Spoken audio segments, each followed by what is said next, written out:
The last session we have today is by two of my favorite people in the whole wide world.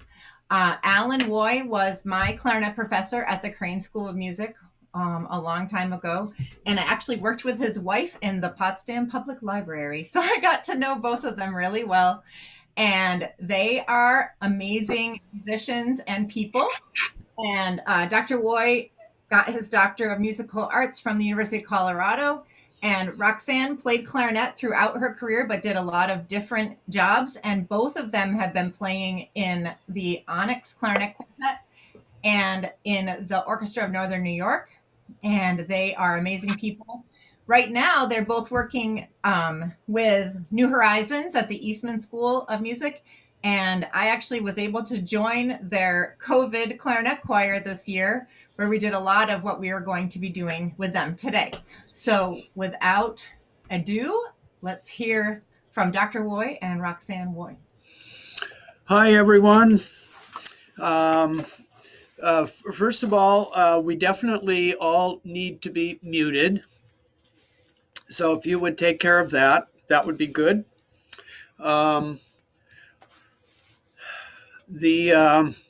This past year was just a very, very difficult year. Our clarinet choir, of course, here in Rochester, with New Horizons, had to stop meeting in person, and so we went virtual. And we started meeting every week, and we were doing clarinet choirs together. My wife Roxanne would play bass, and I would play B flat, and we would sort of do a round robin with all the parts, but we could never hear a complete orchestration.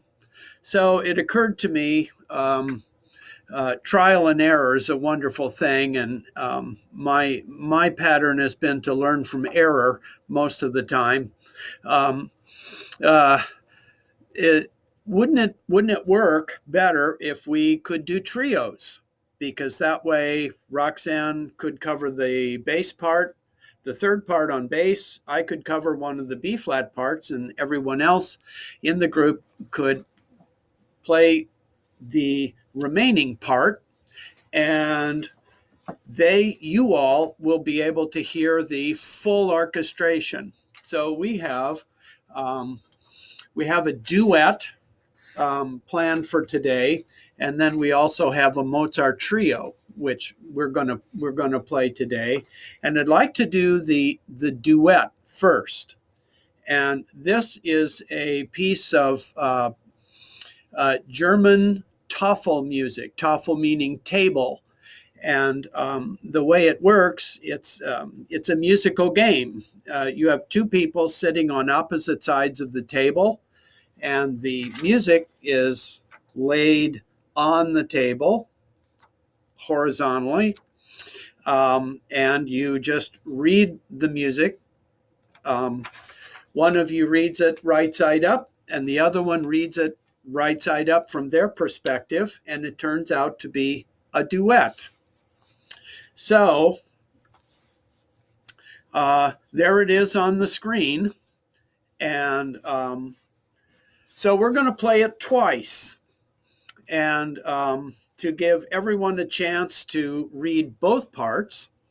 And I'm going to read my part right side up, and Roxanne is going to read her part right side up.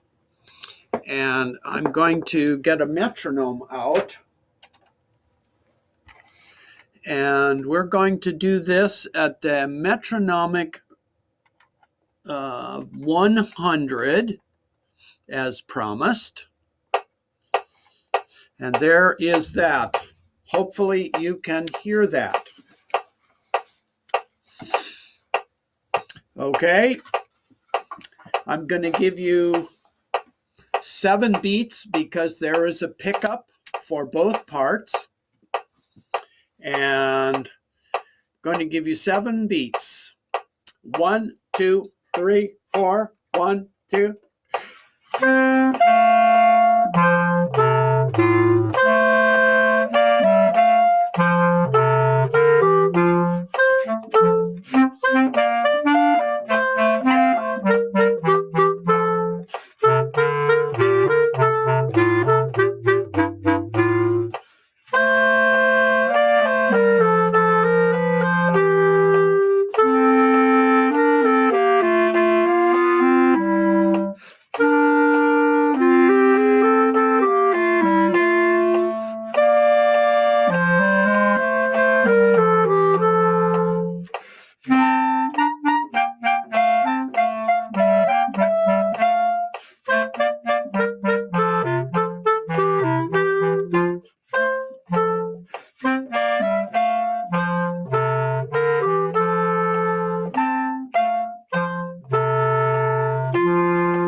Okay, so now turn your music upside down.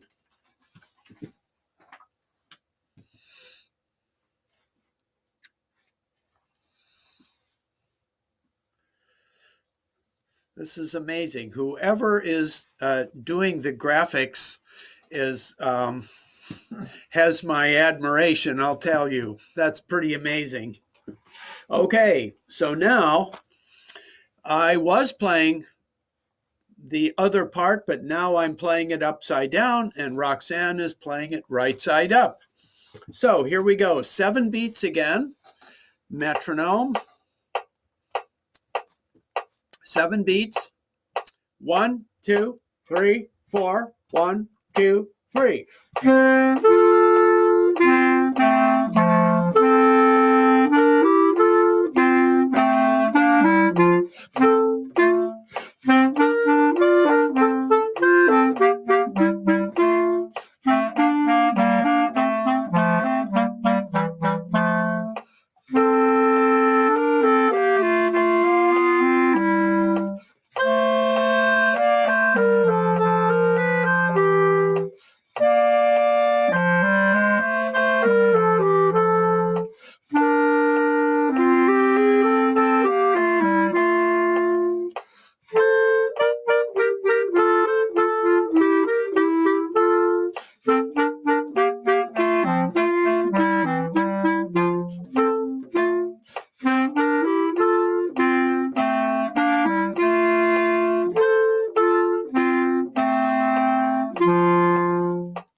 I just have to believe that sounded fantastic. Okay, let's now go to the Mozart Trio. And this may be very familiar to some of you, maybe a lot of you. Couple of heads up on this piece. There are 2 big repeats, and we're going to take the first repeat only, okay? Not the second repeat, just the first repeat. And then after we've repeated that twice, then we're going on to the end. We're going to play this piece twice. I will play the first part the first time we perform it, and Roxanne will play the third part. And you all can play whatever part you like. However, if you play the second part, then you will hear all 3 parts at the same time. Okay? Now, the second time we play it, I'm going to play the second part, and Roxanne will play the third part, and you can play the first part and hear all 3 parts that way. So here is the first time. But let me point something out. This piece is all about playing short and long. We start in the first 4 bars. Mozart is telling us long and short by going long, long, long, short, short, long, short, short, long, short, short, short, short. Okay? So we want to emphasize what's short and what is long. And that includes slurring. So when we have the bass coming in the 5th bar,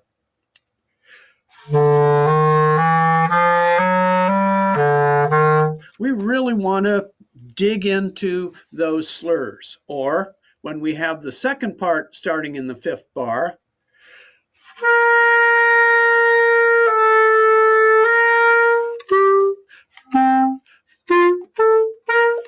so emphasizing short and long is going to be a very, very important part. There is, if we could go to bar 12. There we go, we got it. Bar 12. You will notice the second clarinet part has a very interesting articulation. Da da wah wah da wah wah wah da. That da da wah wah at the very beginning in bar 12 is going to come up later. And that's going to surface again in bar 40. There we go. Perfect. Now you'll notice here in the second part, we have a dialogue going on with the first clarinet. We go da da wah wah, and then the first clarinet goes da da da dee, da da wah wah wah, da da da dee, da da da da ta da da dee. This is called checkerboard scoring, and where these parts are traded back and forth in different registers. Also notice in the bass part that they have slurred notes on the third beat.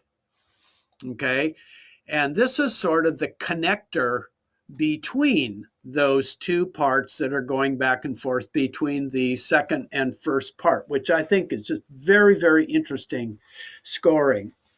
So let's go back to the beginning, and let me change the metronome to 120.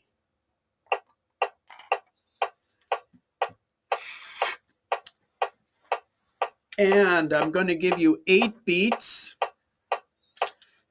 8 beats, and then we're going to start. And remember, we're going to repeat the first strain. In other words, when we get to bar 28, there is a repeat sign. We go back to the very beginning, and then from that point, we go all the way to the end. Okay, metronome, 8 beats. 1, 2, 3, 4. 1, 2, 3.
Okay, very well done.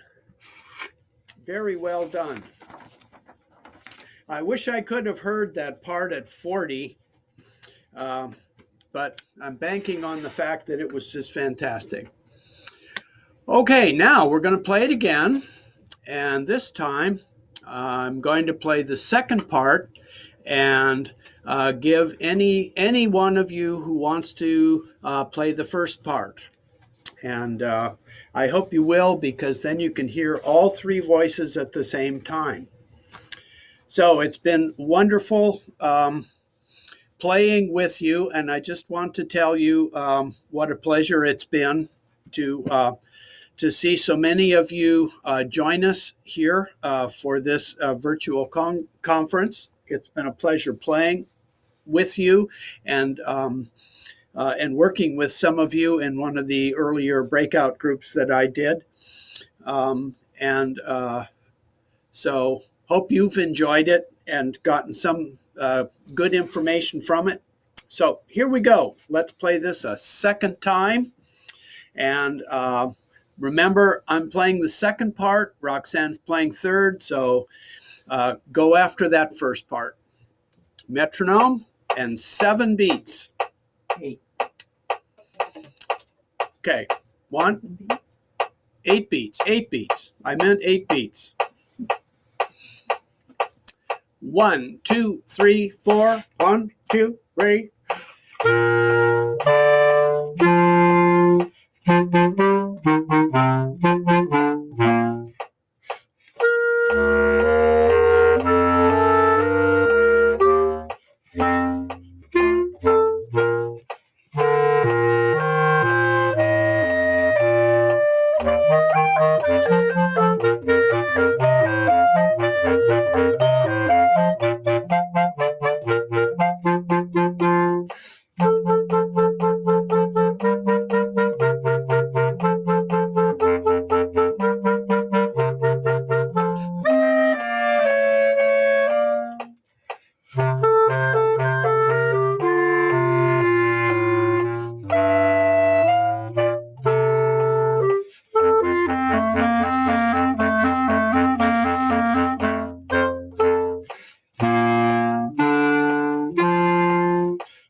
Okay, thank you very, very much.